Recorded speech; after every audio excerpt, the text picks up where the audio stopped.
you want to keep up to date with all things Kingdom Hearts and this channel, then make sure to subscribe with notifications on. What is going on, ladies and gentlemen of YouTube? My name is Prodigy, and welcome to another video on the channel. Today, guys, we are going to be starting, finally, the Chain of Memories main Nomura interviews. Now, the Chain of Memories Ultimania is a little bit more on the shorter side compared to everything we covered from Kingdom Hearts 1, so there might be 2 or 3 less videos compared to that Ultimania series. And also, additionally, this version of the Ultimania was made after the GBA version of Chain of Memories, so that is what they're referring to, compared to Chain of Memories, which was made way later down the line. But there aren't too many differences from that version over to Chain of Memories outside of gameplay. The story is pretty authentically made, and even the gameplay is pretty well made or authentically made as well. So despite me using a lot of Chain of Memories footage during this little series, keep in mind that they are talking about the Game Boy Advance version of Chain of Memories, and that will be the case throughout all of the interviews we cover, at least for now. So similar to Kingdom Hearts 1, we're going to be splitting this up into different videos to make it a little bit more consumable. We'll probably do 6 or more questions per video, and depending on the context, how interesting the question and answer is,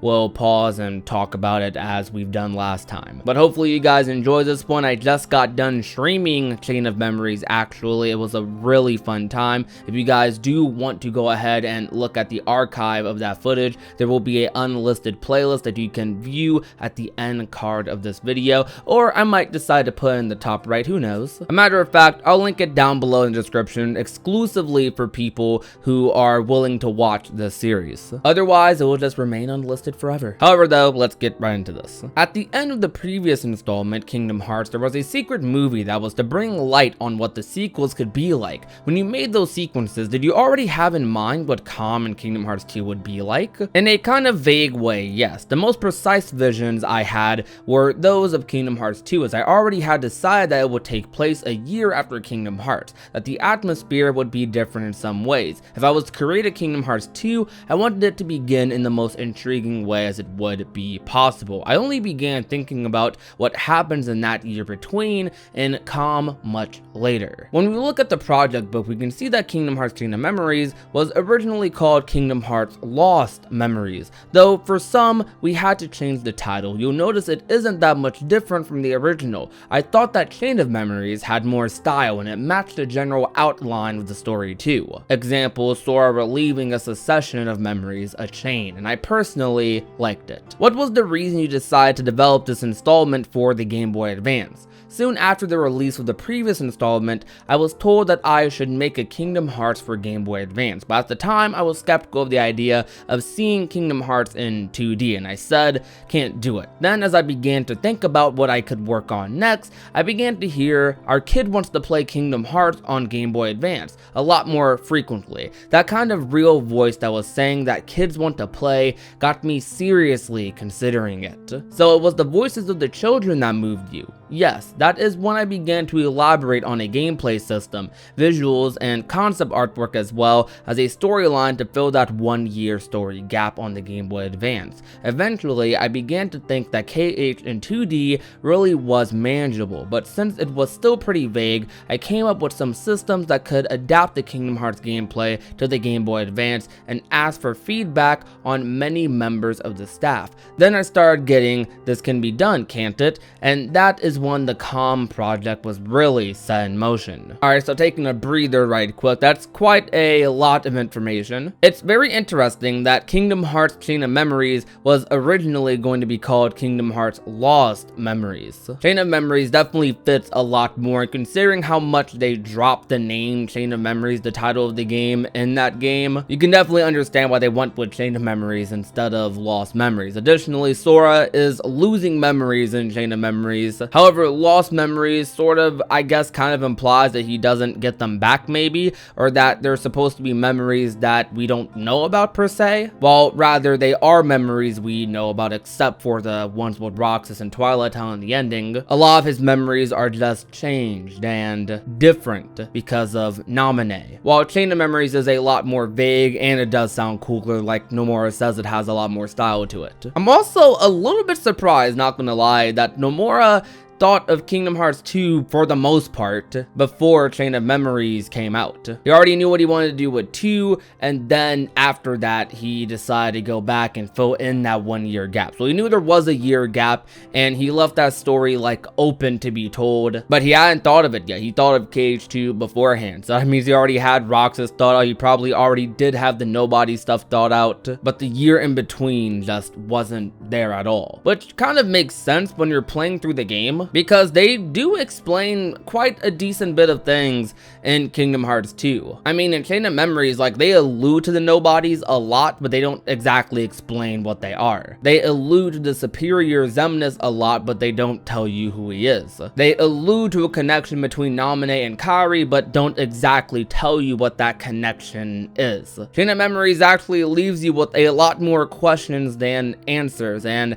it's funny because that started very early on in the Kingdom Hearts series, didn't it? A trend that's still going on now, huh? But it's funny looking back at it, because I'm trying to put myself in the shoes of someone who played Chain of Memories for the first time, not having Kingdom Hearts 2 in their hands, or Kingdom Hearts 2 wasn't even out for them, and they were probably just thinking like, whoa, what is going on here? Who are all these new characters? What's the organization? What is this? But it was all interesting enough to keep you going and make you want to know very badly like what was going to happen in the next game. And Riku's story's ending like definitely segued perfectly in the Kingdom Hearts 2's opening, I feel like. It's also really cool that Nomura got motivated to make Chain of Memories because of the children. I find that really sweet. That's a big motivation for a lot of developers to make games in general, to be honest, because of course you want to build that fan base. Having a younger fan base that kind of grows up with your games, you end up building a more loyal fan base in the long run. To be honest, that's probably how a lot of us ended up like here. I do find it funny, however, though, because a lot of people would probably say that Chain of Memories is one of the more difficult Kingdom Hearts games to get into. Yet that game, more so than a lot of the other ones, was made for, quote, kids, or for kids to play on the Game Boy Advance, to play Kingdom Hearts on the Game Boy Advance. I wonder how those kids did. Kids aren't completely oblivious though. I'm confident a lot of you probably still figured it out even though you were younger. Anyways though, continuing. If we glance at the project book, we can see that the backbone of Kingdom Hearts Chain of Memories ended up coming out of your ideas, but all of that is written in the project book is not sufficient to make a game. All I created was the very basic concept of the game. Then by borrowing the talents and strengths of all the staff, those small ideas get bigger and bigger. Where did you get the idea of making it a sort of card game? This is talking about Kingdom Hearts 2 more, but if you were to begin the game with the very powerful Sora you had acquired at the end of Kingdom Hearts 2 wouldn't stand up to much as a game. I wanted the players to know the potential and strengths Sora has more or less fulfilled at the end of the previous installments, yet not be able to use all those abilities right from the start. That is one I thought that if I could make a story in which Sora's abilities and memories all get mixed up, Kingdom Hearts Chain of Memories would be a perfect bridge between Kingdom Hearts and Kingdom Hearts 2. I thought that to symbolize those messed memories and abilities, cards could be used, so I had to create a card-based system. That's the gist of it, I think. Normally when you'd say Kingdom Hearts for Game Boy Advance, we'd think of a 2D action game, where Sora flings his Keyblade and defeats enemies. However, in Kingdom Hearts Chain of Memories, we see this card system, a new kind of fun coming out of the restrictions that impose a card-based system. When I think of making a game system, I refer to myself back to the one I created for Final Fantasy V. In the latter, there were loads of abilities, but only the possibility of equipping 3 at a time at most. Learning them all does not mean you're all powerful, therefore, to be efficient, you need to sacrifice some things, but it isn't that dramatic. I believe that these restrictions are closely connected to the fun you have in a game. In the previous installment, this was in the slight delay between the input of the action and Sora's execution of that action, which created a little risks. This time, we aim for a close balance between the effects of the cards and the stock techniques and the penalties they impose. Nowadays, game crews are divided into scenario, graphics, sound, and programming departments, but in your case, while being the director, you can also draw. Think of the game system, write the story, plot, and take on a variety of roles, and we think that's amazing. The part I enjoy the most myself is writing the project, while while drawing little bits of visuals and showing it to the staff. We then talk and small ideas I had become bigger and much more concrete, and that is when I have the most fun when developing a game. It is as if I wrote the project book primary/elementary school. I enjoyed playing Sugoroku, I don't know if I said that right, Sugoroku, based on my own stories, and every time the rules changed. Perhaps I was predisposed to enjoying creating game systems. Based on my own stories and every time the rules changed, perhaps I was predisposed to enjoying creating games systems. And that is going to be the last question for today. So talking about what we just read, I agree with the interviewer. I do think it's pretty amazing that Nomura is that involved in his project. Not only is he like just directing the game, but he's helping out with the scenario, graphics, sound, programming, and then doing their drawing stuff on top of that, which is pretty amazing. I also love Nomura's mindset when it comes to creating a game battle system. I think it's one of the reasons that Kingdom Hearts is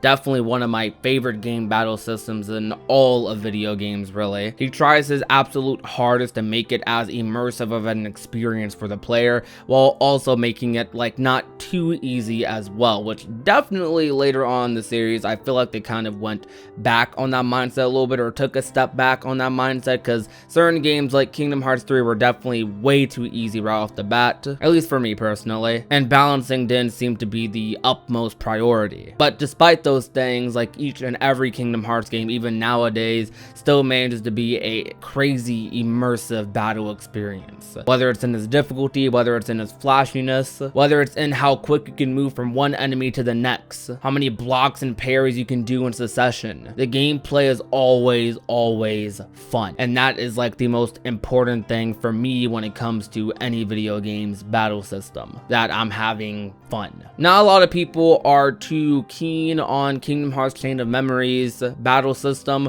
mostly because it is incredibly different and jarring compared to the rest of the Kingdom Hearts series, which is more action game based. While Chain of Memories is like kind of half action, I don't know how to describe it. It's just very different, and a lot of players aren't used to that, though I feel like if you give the combat a fair chance, that you will definitely come out enjoying it, or at least liking it more than you might have initially. You'll be able to appreciate it a little bit. It doesn't have to be your favorite, doesn't have to be your preference, but you might come out of it appreciating the work they put into the battle system, the thought they put into the battle system, because they definitely did put a lot of thought into it. Now, I wonder if I took this the wrong way or not. When the interviewer asks, where did you get the idea of making it a sort of card game? It's almost as if Nomura basically just said that the only reason Sora loses his memories is so Sora has an excuse to level up, which wouldn't be uncommon, because that definitely happens even nowadays in Kingdom Hearts games.